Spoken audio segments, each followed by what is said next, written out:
This next part is titled Atlantis and Lemuria. This is the second half of the Emerald Tablets of Thoth by Dr. Doriel. I read through the tablets already and posted them on YouTube on a couple different channels. And again, this is the last half of the book. So after you read Doriel's translations, he adds all this extra info, all this commentary, and his interpretations also. So that's the second half of this book, which I just started going through right now. So this next part is entitled Atlantis and Lemuria. In legend, it is said that there once existed in the Atlantic Ocean a great race who lived on a continent or group of islands, which now have as the sole remaining part above water the Azores Island. The group of islands were called Atlantis, from which name our Atlantic Ocean was derived. Modern historical records only go back some 5,000 or 6,000 years. According to the chronology as given in the Bible, the world was created only a little over 5,000 years ago. I have read manuscripts, which were written a lot earlier than that, and I am convinced that our world has existed for many more than 5,000 years. You know, if you read the ancient Sumerian stories, I mean, they've got these genealogy records and these kings lists dating back like 450,000 years. All right, let's continue. About the only record that we have of Atlantis is found in a dialogue by Timaeus, in the dialogue of Timaeus by Plato. In it, he tells his grandfather, in it, he tells that his grandfather heard from the Chaldean priests about a continent or group of islands which once existed in the Atlantic Ocean, and that the ancient Egyptians were immigrants or colonists. He says that there was a circle of water and then a land circle, then another mass of water and another land mass. He said that according to the legend of the ancient Egyptians, the god of the sea, who created Atlantis, had his place upon which he built a palace for a human woman who he loved, and that he surrounded this place by alternate circles of land and water, and that on these different circles he placed people, and that they were ruled by the sons of Neptune or Poseidon, the sea god, and this human woman. In the ancient Sumerian tablets, if I'm not mistaken, Poseidon is also Enki. They're talking about the same god in ancient Sumerian. They just called him Enki, and the Greeks called him Poseidon. According to Plato's dialogue by Timaeus, Atlantis was the home of all wisdom and culture, and we are even told that the gods of the ancient Greek or Roman mythology were nothing more or less than Atlantean kings or rulers, such as Atlas, who was an Atlantean. According to the Chaldeans, Atlantis had been destroyed in a great cataclysm some 10,000 years before their time. Then again, if we examine the legend of the Mayas in the South and Central America, we find, among other names, the people of Atlan, or children of Atlantis. We know also that they have many legends about the existence of a motherland from which their ancestors came. It is true that one of the Catholic bishops destroyed all the written records of the Mayas that he could get his hands on. Atlantis existed and was a great civilization. It was destroyed about 52,000 years ago. The Great Deluge mentioned in the Bible was the result of the sinking of the Atlantean and Lemurian continents. There are indications in South America of the existence of a great civilization. The Mayans today have a mathematical system which is far superior to that which is taught in our schools and colleges in America. Certain very fine calculations can be made from the Mayan mathematical system better than from our system. They also had considerable knowledge of architecture. Some people say they were not civilized because they did not use a wheel on carts, but used sledges instead. To the Mayans, the wheel symbolized a circle of light or infinity, and they would not use it for any material thing, believing it should not be desecrated. For that reason, they lack certain of the mechanical instruments which we have. The Greek alphabet from Alpha to Omega is nothing more than a collection of Mayan words which are the Atlantean origin, and in which is told the destruction of Atlantis and Lemuria. I refer you to Robert Ripley for confirmation of that. Our Christian Bible mentions the Great Deluge or Flood as having occurred a comparatively short time ago, whereas the records of the Chaldeans, from whom the Jewish people in Hebrew derived their knowledge of the flood, place the time at what would today be approximately 52,000 years ago. Our geologists tell us that there was a great shaking and subsidence of a great part of the Earth's surface some 50,000 years ago. In the Amazon Valley of South America, there are remnants of vast cities and works of such nature that only a great civilized race could have built them. You know, I visited some of those cities down in, and I posted some of the videos on my YouTubes also down when I went to Teotihuacan. I also went to some of the other ruins down there in like Central America, like the ones kind of near the Yucatan Peninsula, like by Cancun, Mexico, and then the ones by Mexico City is Teotihuacan. And there's tons of them down there. I mean, they're all through all those countries like Guatemala and Peru, and there's so many that haven't even been discovered yet that are just buried under the jungles down there. It is recorded that the Amazon Valley, through which the Amazon River now flows, was once a vast inland sea. And with the great sinking of the earth, the lands began to rise, and the Andes Mountains were pushed up, and the inland sea drained into the ocean. Thousands of feet up in the Andes Mountains today, there are still remnants of a vast civilization. They are of the hardest basalt and granite ever conceived of.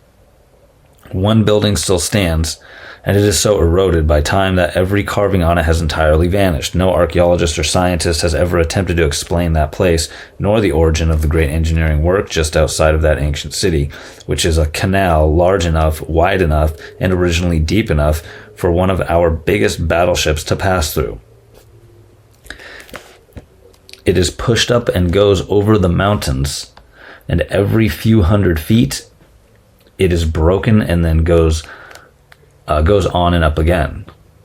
It was built before the Andes Mountains were raised up above the level plain, and when the mountains were pushed up, this canal was pushed up with them. It is there today and still to be seen. We also know that in 1872, when they opened up a mine there, they dug into the center of the hill and found a strange ship about 120 feet long. It had no sail, but it had a peculiar metal apparatus on it with strange lenses. When the air struck it, it fell into dust. I have it in my notes, a record of the exact date upon which it was found. That ship had been there perhaps 100,000 years. In Tibet, I have seen star maps which were up to 5 million years old. Man has been on this earth for a long time. Civilizations have risen and fallen. The North and the South Poles were once tropical countries. When we think of the antiquity of man and of the comparatively little that it is known in modern times about ancient man, we sometimes wonder if man, as he is today, is the degenerated descendant of the great man, or is he, man, going upward again? We might say yes and no on that. Atlantis existed and sank 52,000 years ago. At that time, The world was in a very barbarous state, with the exception of a few colonies which were left by the Atlanteans. Very little culture and civilization existed because the continent of Lemuria had been almost destroyed some 500 years before the sinking of Atlantis. There were numerous barbarous tribes in Africa, Asia, and in parts of North America. There were also certain great Atlantean colonies in certain parts of the world. One was Ireland. They have stories of the Tuatha Da Danann having strange powers now lost to man. Who lived there once and ruled man. They had powers to change their shape and take any form they wished to. If anyone displeased them, they could play a tune on a pipe and the person would disintegrate. That's describing like energy frequency technology. Play a tune on a pipe. That's like some kind of frequency generator that generates some kind of vibration that would just disintegrate you. Who are told that there came a time when they left their Ireland and went to some strange place of which they would not speak. But it was said that the time would come again when they would return. The Chaldeans had a perfect record that they had been civilized and had originated from an Atlantean colony. There is another Atlantean colony recorded in California beneath Mount Shasta, which is an extinct volcano. Mount Shasta was not a Lemurian colony. Atlantis existed for over 500,000 years. During that time, it was at the height of civilization and knowledge. They were developed and advanced in spiritual wisdom and unfoldment. Atlantis was a group of 10 islands ruled by 10 kings, which later in legend became 10 circles alternately of land and water. The Azores in the Atlantic Ocean are a mountain peak of one of the ancient Atlantean islands. The Atlanteans had developed to great heights of civilization. They had learned all there was to know about the laws of nature, and they had become so civilized that there was established an absolute and perfect brotherhood amongst them. There was no poverty. They had everything that would make for absolute, perfect material happiness. They had 10 islands and 10 rulers, and they had a ruler of all these islands. They had a philosophical caste and a scientific caste, but they learned that the use of material laws was only a stepping stone to the knowledge of the greater and higher laws. Finally, they became such a great spiritual race that the great ones among them began to pass closer to the spiritual sun, and their children were of a lower state of evolvement. They had great scientific powers and other vast powers at their beck and call, but they did not have the spiritual power to use them rightly. And it was when that happened that Atlantis was destroyed, because the people had begun to misuse the things which they had. It was destroyed so that the knowledge which they had could be removed from man. And when man incarnated again, it was in more barbarous races, and he had to begin again to climb the long ladder of life. So who was it that destroyed Atlantis then? It's my question. Now I will speak of Lemuria. It was closely associated with Atlantis. And in parentheses here it says, books to read: Atlantis Antediluvian by Donnelly, History of Atlantis by Lewis Spence. From Norway, every year there's a certain little rodent called a lemur, which leaves the land and begins to swim out into the ocean. It swims far out and then goes around and around in a circle and is finally drowned. It is an instinct the animal or the animal has to migrate to the land which must have once existed. Lemuria was in the Pacific Ocean. Its coastline lay off what is now the Malay Peninsula, and the only extant parts of its last landmass that are above the surface of the earth are the Caroline Islands in the South Pacific, and close to no large landmass except but the Malay Peninsula. They belong today to Japan. Before the World War, they belonged to Germany. For the last 25 years, no Americans were allowed to go there. The Japanese, in working there, found buried 100,000 coffins in pure platinum, and they are using this platinum to finance their war. They are called the Nan metal, or the Nan metal, and are composed of 12 islands forming an almost perfect rectangle. Every one is based solidly around with basalt. The walls that rise 40 feet high, and some of those stones in the walls weigh as much as 30 and 40 tons. The stones are fitted together with no mortar, and yet are solidly constructed that no seawater can pass through them. In some places there are steps leading up. Inside of the walls are the remnants of ancient temples. The Nan Metal and the surrounding islands are solidly covered with great buildings built of giant stones, in some of which are still some carvings.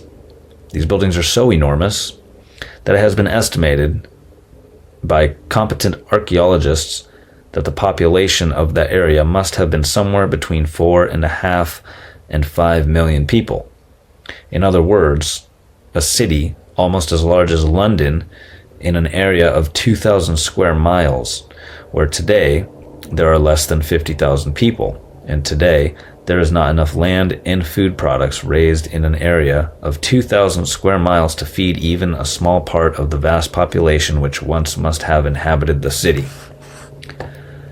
The Polynesians say that beneath one of the islands the sun god is sleeping, and that someday he will awaken again and rule the world as he once did before.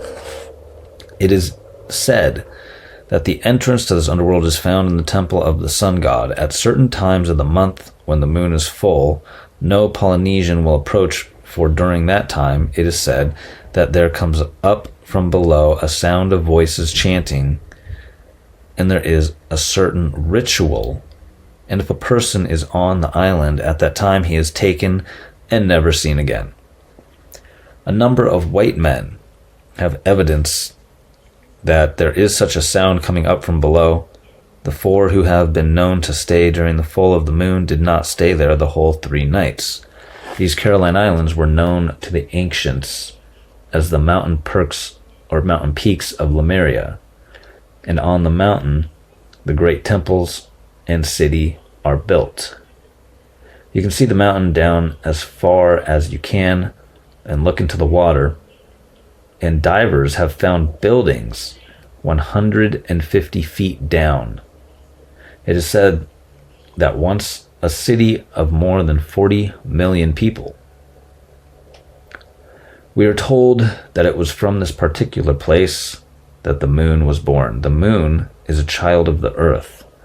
Before the earth became solidified as it was whirling around in space, it cast off part of itself, which became the moon. Many scientists believe that when that happened, it left a scar, a hollow space beneath, and this is the basis of legends of the underworld, with 8 entrances, and that there will come from there the Maitreya king of the world who will rule the world. When Lemuria existed above the surface of the world, it was a vast and wonderful country, and it had developed so far in science knowledge that it distributed the Atlanteans, who had turned toward the spiritual the Lemurians never had. They were a material nation. The Lemurians went further afield and established more colonies, And as a result, they had considerable trouble with the Atlanteans because in a few places where the Atlanteans had settled, the Lemurians came and there was trouble. These two nations existed side by side, one a great spiritual nation and the other a great material nation. Atlanteans had turned in their last days towards spiritual development, and the Lemurians had become very physical. The Lemurians were the Hitlers of their day. They worshipped the snake god. Before man came to Atlantis and Lemuria, these lands had been so inhabited by a race which was not human. It was a strange race, and that had the body of a man but the head of a great serpent or snake. These beings were a hybrid manifestation, and they had hypnotic power and could cause the head to assume the form or even features of any person they desired. Again, this is sounding like the shape-shifting reptilians. There's tons and tons of reports and books and folklore and all stuff about these shape-shifting reptilians that are still here today, and a lot of them have taken on the shape of humans, and they've finagled their way into positions of power in the government, and that's one of the reasons why there's always wars and poverty and all these bad things happening, is because there's these reptilians, or these Dracos, some people call them, that are working with the government. These snake people were almost totally destroyed by the Atlanteans and the Lemurians, but finally, through centuries and thousands of years, they began to appear again among the Lemurians, and they established the worship of the snake and serpent. Through their power, they began to invade Atlantis, and they caused their serpent head to assume the form of Atlantean leaders. There we go, shape-shifting reptilians working their way into government. And it got so that the wise men of Atlantis searched out and discovered a word which the snake people could not pronounce.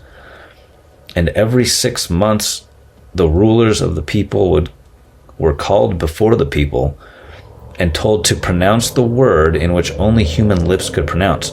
And thus the serpent worshippers would be revealed in their true light. The hypnotic illusionary power of the snake people is responsible for the legends which we now have for the little snake being able to hypnotize things. We are also told of a great temple on the islands of Atlantis, which was ruled by one great person or entity who in those times was called the Lord of Lords, and that he had existed since before the beginning of Atlantis. He was alive when Atlantis had its beginning, and he was alive when Atlantis sank. He had manifested there for over 500,000 years, and he had power over all Atlantis, and was he who led the Atlanteans onward and upward into the great spiritual nation. When Atlantis passed, he went elsewhere, as did many of the great race. In my book, The Emerald Tablets, there is a translation of the life of a great one who left Atlantis when it sank and migrated to Egypt and founded the Egyptian race. This is Thoth, the builder of the Great Pyramid. Another thing about Lemuria, in Hawaii and among the Philippines, we have some record in the ancient writings of the Lemurian race who left tablets and images on Easter Island that were built by the Lemurians. The great powers and mastery which the Atlanteans had of the laws beyond and above the material laws caused Lemuria to sink. But the deluge was not the great deluge. The great deluge was the sinking of Atlantis itself. When Lemuria sank, the ruling caste and the snake priests fled into a space which they had prepared for themselves tens of thousands of years, or for tens of thousands of years. It was a place from which the moon had been cast forth. The Lemurians had lived under the ground as much as they had lived over it. After the Lemurians had fled to that place, the Atlanteans sealed the entrance and placed a guard over it. The entrance is at the Sun Temple in the Caroline Islands. There is a story that from the top of Mount Shasta, periodically there is a great silver ship which flies over the Pacific. That ship goes to Nan Matal to inspect the seal where the Lemurians are imprisoned. Those souls who have not passed beyond the bondage of the wheel of life go to that place between incarnations and work to help bring the Lemurians to a state of spiritual consciousness to free them from their imprisonment. The Earth's surface has been changed 4 times in the past. Oklahoma and Texas were once part of the ocean. Mexico has been up and down 3 times. All right, so that was the end of that little chapter called Atlantis and Lemuria.